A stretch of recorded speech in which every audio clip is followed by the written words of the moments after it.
Assalamualaikum warahmatullahi wabarakatuh. Selamat pagi anak-anak Bu Guru yang soleh dan soleha. Apa kabar semuanya? Alhamdulillah, semoga kalian di rumah dalam keadaan sehat walafiat.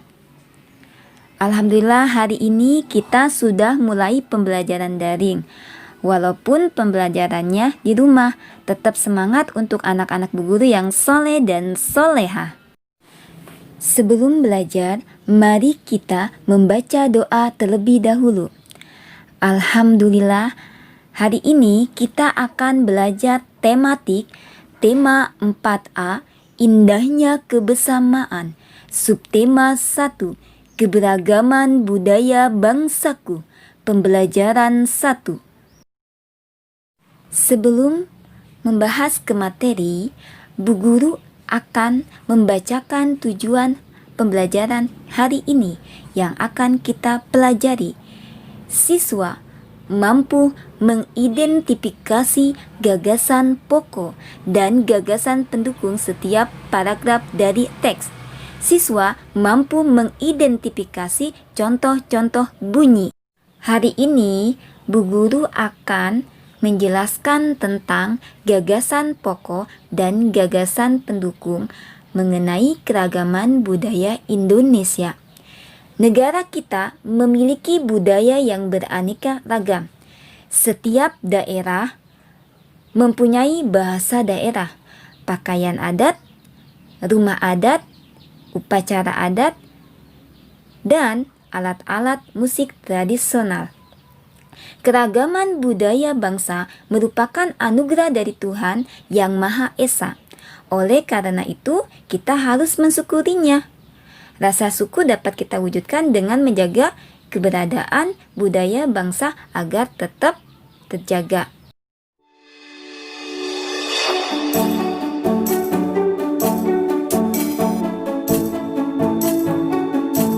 Sekarang kalian buka buku paket 4A halaman 3 dan 5 pada teks yang berjudul Pekan Budaya Nusantara. Pada teks ini ada berapa paragraf pada judul Pekan Budaya Nusantara? Anak-anakku, ada yang tahu?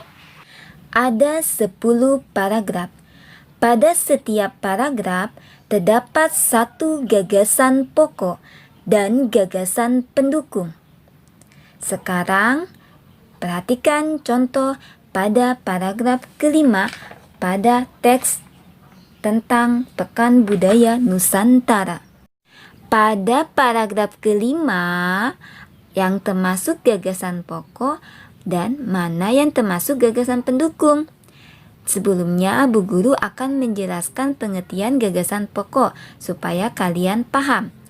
Gagasan pokok adalah ide utama yang dibahas dalam sebuah paragraf. Sedangkan gagasan pendukung adalah uraian atau tambahan informasi untuk menjelaskan gagasan pokok. Gagasan pokok biasanya diwakili oleh kalimat utama yang letaknya bisa di awal, bisa di tengah, atau di akhir kalimat. Sekarang perhatikan pada contoh paragraf kelima. Mana yang dimaksud dengan gagasan pokok? Nah, di sini gagasan pokoknya adalah Bella mengunjungi rumah adat yang bentuknya sangat unik. Ini adalah gagasan pokok. Ini adalah gagasan pendukung dari paragraf kelima.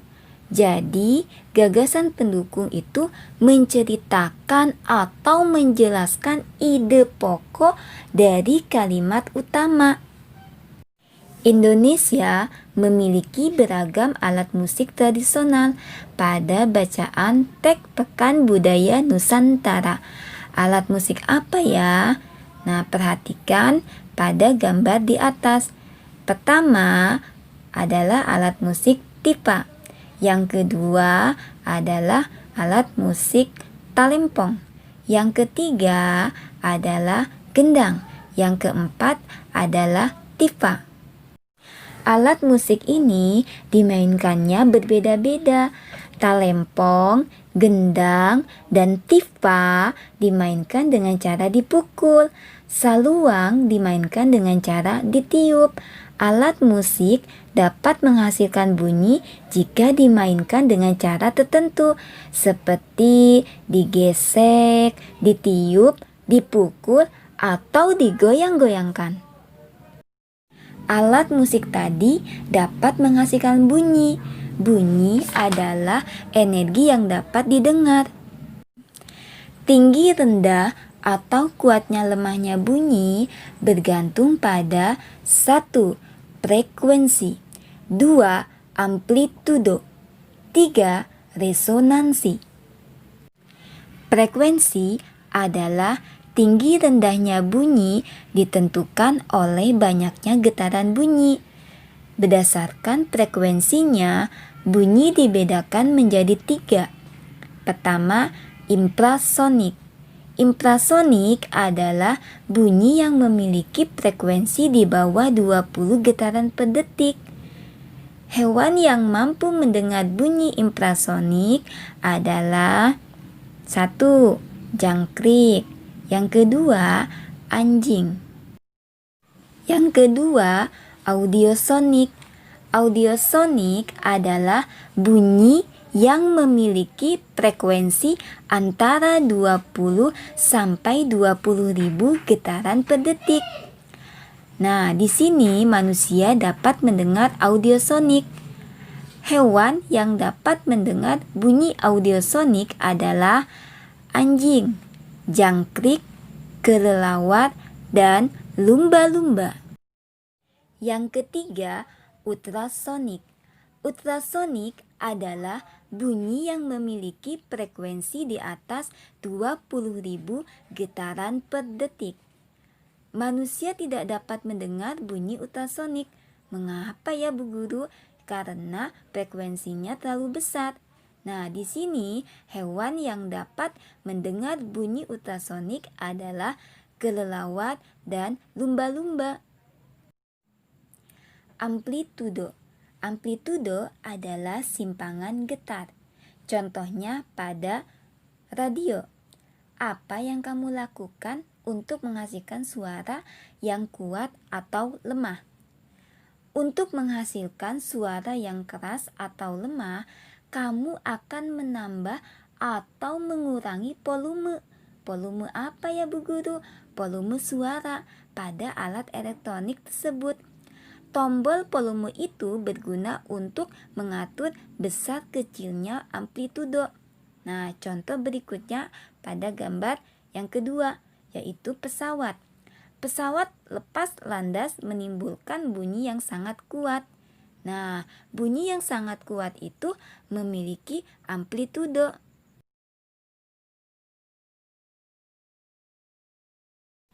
Resonansi adalah peristiwa ikut bergetarnya suatu benda yang disebabkan getaran dari benda lain sehingga terdengar bunyi yang lebih keras.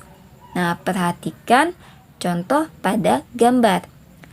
Saat cuaca hujan, pernahkah kamu mendapati kaca jendela rumahmu bergetar? Nah, saat terdengar suara petir, mengapa hal itu bisa terjadi? Padahal kilatan petir di angkasa berjarak sangat jauh dari rumahmu.